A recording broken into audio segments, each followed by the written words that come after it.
पिछले दिनों में मेरी एक पेशेंट जिसका 9वां महीना चल रहा था, वो 10 दिनों में 3 से 4 दफ़ा हॉस्पिटलाइज़ हुईं, इस टेंशन में और इस क्यूरियोसिटी में कि उनको शायद लेबर स्टार्ट हो गई है। उनका पहला बच्चा था। हालाँकि मैंने उनको बहुत सारी चीज़ें एक्सप्लेन की, लेकिन उसको एंग्ज़ायटी इतनी ज़्यादा होती थी कि वो फिर मेरी फ़ाइल उठाती थी और हॉस्पिटल चली जाती थी। हॉस्पिटल से मुझे कॉल आती थी कि मैडम आपकी फ़लाँ पेशेंट आई हैं और वो कह रही हैं उनको लेबर पेन्स हैं। हमने इंटरनली एग्जामिन किया है तो वो लेबर में नहीं है और ये कोई 4 से 5 दफ़ा हो चुका था। खैर फाइनली उसको मैंने बहुत अच्छी तरह से दोबारा से लाइव जाके ये एक्सप्लेन किया कि क्या-क्या चीज़ें हैं जो हो सकती हैं। सो इसी कॉन्टेक्स्ट में मैंने सोचा कि मैं एक वीडियो डिटेल से कर लूँ, बिकॉज़ ऑब्वियसली जिनका पहला बच्चा होता है उनके लिए इस चीज़ को असेस करना बहुत मुश्किल होता है कि शायद 9वें महीने में जो भी दर्द आ रही है वो लेबर पेन है। आज की वीडियो में हम डिफरेंशिएट करेंगे कि लेबर ट्रू क्या होती है और फॉल्स लेबर क्या होती है। मैं हूं डॉक्टर सादिया मुमताज और आप देख रहे हैं गायनी टॉक्स। मैंने एक दफ़ा किसी पेशेंट से ये कहा था कि जो जब आपको लेबर होती है तो आपको बहुत अच्छी तरह से पता चल जाता है, तो उसका मुझे बल्कि वीडियो से कमेंट में ही एक मैसेज आया कि मुझे लेबर में दर्दों के दौरान आपका वो जुमला याद था कि जब लेबर होती है तो पता नहीं चलता बल्कि लग पता जाता है। सो एक तो सबसे पहला कॉन्टेक्स्ट ही यही है कि जिस दर्द को आप बर्दाश्त बड़े आराम से कर रहे हैं, that is not a labour pain. False labour ये होती है, बल्कि फॉल्स लेबर तो अक्सर 7वें महीने से शुरू हो जाती है। इसको हम ब्रैक्सटन हिक्स कंट्रैक्शन कहते हैं और इसमें ये आपकी डिलीवरी के लिए बॉडी को प्रिपेयर कर रही होती है। आपकी प्रेप पेन्स होती हैं, आहिस्ता-आहिस्ता यूट्रस आपकी थोड़ा-थोड़ा कॉन्ट्रैक्ट होके एक स्टैमिना बिल्डअप होता है। आपके बेबी का हेड एडजस्ट होता है, सर्विक्स का जो यूट्रस का जो मुँह है वो खुलना शुरू होता है और उसकी शॉर्टनिंग शुरू हो जाती है। ट्रू लेबर की अगर हम स्टार्ट करें कि कंट्रैक्शन कैसे होती है, तो ये आपको हर 5 मिनट के बाद तकरीबन 1 मिनट की स्ट्रॉन्ग पेन आती है, जो कि बहुत रेगुलर इंटरवल के साथ आती है और आहिस्ता-आहिस्ता ये इंटरवल जो है 5 मिनट से कम होके 2-3 मिनट, 3 मिनट से 2 मिनट तक भी चला जाता है। जबकि फॉल्स पेन्स में ये होता है कि 1 घंटा आपको हर 5 मिनट बाद, 6 मिनट बाद, 10 मिनट बाद दर्द आई और उसके बाद ये दर्दें बिल्कुल से खत्म हो गई। इन दर्दों का भी फ़ायदा होता है। हम ये नहीं कहते कि ये वो दर्दें अगर आपको हो रही हैं तो नुकसानदेह हैं, बल्कि वो आपकी बॉडी को प्रेप कर रहे हैं। ये कंट्रैक्शंस शुरू में थोड़ा हल्की होती हैं, आहिस्ता-आहिस्ता ये तेज़ होने लग जाती हैं, जो कि ट्रू लेबर की कंट्रैक्शंस हैं। फ़ॉल्स लेबर जो है उनकी जो कंट्रैक्शन है वो ऑलमोस्ट बहुत माइल्ड होती है और एक ही इंटेंसिटी में रहती है। आप उसके लिए अगर उसको नोट डाउन करना शुरू करेंगे तो आपको ये लगेगा कि जो फ़ॉल्स लेबर थी आपकी, उसमें कोई एक पैटर्न नहीं था। लेकिन जब ट्रू लेबर शुरू होती है तो उसका प्रॉपर एक पैटर्न होता है।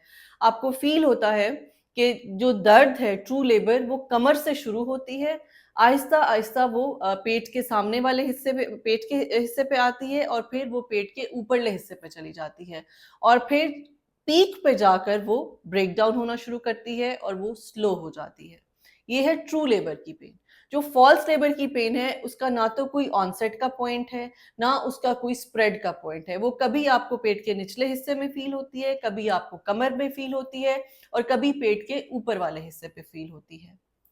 वॉक करने से ट्रू लेबर जो है वो मज़ीद बढ़ती है। जबकि अगर आपको फ़ॉल्स पेन्स आ रही हैं और अगर आप वॉक कर रहे हैं, तो थोड़ी ही देर के बाद वो दर्दें खत्म हो जाती हैं। रेस्टिंग के साथ जो आपकी फ़ॉल्स लेबर पेन्स हैं, वो ख़त्म हो जाती हैं। ख़त्म हो जाती हैं या हल्की हो जाती हैं। जबकि अगर आपको ट्रू लेबर हो रही है, तो चाहे वो आप रेस्ट कर रहे हैं, चाहे वॉक कर रहे हैं, चाहे कुछ भी कर रहे हैं, ट्रू लेबर किसी सूरत भी कम नहीं होती, क्योंकि एक दफ़ा ये प्रोसेस जो है वो शुरू हो चुका होता है। साथ ही साथ कई दफ़ा ट्रू लेबर में आपको वाटर लीकेज जो है वो फ़ील होती है, वाटर बैग जो है वो बर्स्ट हो जाता है। फ़ॉल्स लेबर में ऐसी कोई सिचुएशन नहीं होती कि जिसको हम ये कह सकें कि अब ये इसके साथ जो है कम हो रही है या इसके साथ ज़्यादा हो रही है। कई दफ़ा जो आपकी ट्रू पेन्स होती हैं that is accompanied by a small amount of blood.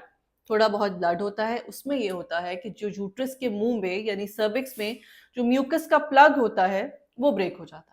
सो जब वो ब्रेक होता है तो एक पिंकिश सा या ब्लडी सा एक डिस्चार्ज होता है, जो कि इस चीज़ को हमें डिसाइड करने में हमें हेल्प करता है, जिसको हम नॉर्मली अपनी मेडिकल लैंग्वेज में शो कहते हैं कि शो पॉजिटिव है, यानी कि लेबर स्टार्ट हो चुकी है। जो फॉल्स पेन्स हैं उसमें जो है वो ना तो म्यूकस प्लग ब्रेक होता है और ना ही आपको ब्लीडिंग होती है। अब आखिर ऐसी कौन सी चीज़ है कि जो कि अगर तो ट्रू लेबर नहीं भी है, तो फिर कौन से ऐसे सिम्पटम्स हैं जिनमें वाक़ई आपको हॉस्पिटल में रश करना है? क्या आप ये कहें कि जी डॉक्टर साहबा ने तो ये हमें 8 से 10 पॉइंट्स बताए थे कि जी ये पॉइंट्स हों तो आपकी ट्रू लेबर है, तब आपको हॉस्पिटल जाना है, अदरवाइज़ आपको नहीं जाना। सो उन पॉइंट्स में एक तो अगर आपका वाटर बैग बगैर दर्दों के भी लीक कर जाता है, फट जाता है, आप उठी, वॉशरूम गईं या आप किचन में गईं और आपको अचानक से लगा जैसे कुछ बहुत तेज़ पानी निकला है, आपके पैरों के दरमियान पूलिंग हो जाती है। So this is the point, चाहे आप लेबर के किसी भी सॉरी आप अपने 9वें महीने की या अपनी प्रेगनेंसी के किसी भी डे पर हैं, अगर आपका वाटर लीक हो रहा है, then you have to go to the hospital. दूसरी चीज़, अगर आपको बच्चे की हरकत अचानक से कम होना शुरू हो जाए और आपको लगे कि उसका पैटर्न बहुत कम हो गया है, तो ये भी एक इंडिकेशन है कि आपको हॉस्पिटल जाना है। तीसरी चीज़ है ब्लीडिंग।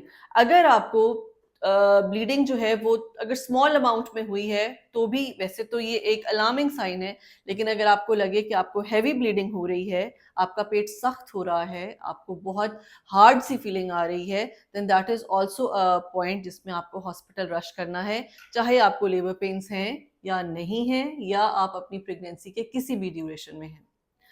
ये 4 वो पॉइंट्स हैं जो कि ट्रू लेबर के अलावा भी आपका जो एक पॉइंट है कि आपको हॉस्पिटल कब जाना चाहिए ड्यूरिंग प्रेगनेंसी, इनमें आपने हॉस्पिटल जाना है।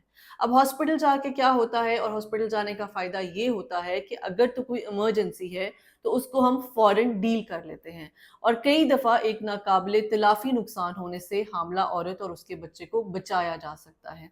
जैसे कि मैंने बताया, अगर ब्लीडिंग ज़्यादा हो गई है, तो कई दफ़ा ऐसा होता है कि आंवल फट जाती है। सो अगर फौरी तौर पर ऑपरेशन कर दिया जाए, अगर बच्चा प्री टर्म भी है, तो एटलीस्ट हम उसको ज़िंदा निकाल के उसको हम इंक्यूबेटर में रख सकते हैं, वेंटिलेटर पे डाल सकते हैं, व्हिच इज़ द साइन कि आगे उसमें बेहतरी आ जाएगी। लेकिन अगर वो इसी सिचुएशन में पेट में रहे और आपको ये सिम्पटम्स भी आ रहे हैं और आप हॉस्पिटल नहीं गए हैं, तो फिर बच्चे को कई दफ़ा बच्चे की पेट में ही वफ़ात हो जाती है। सिमिलरली अगर आपको वाटर लीकेज हो रही है, आप घर में बैठे हैं, पेन्स तो नहीं है, लेकिन वो वाटर आपका लीक हुए जा रहा है, उससे आपको सीवियर इन्फेक्शन हो सकती है।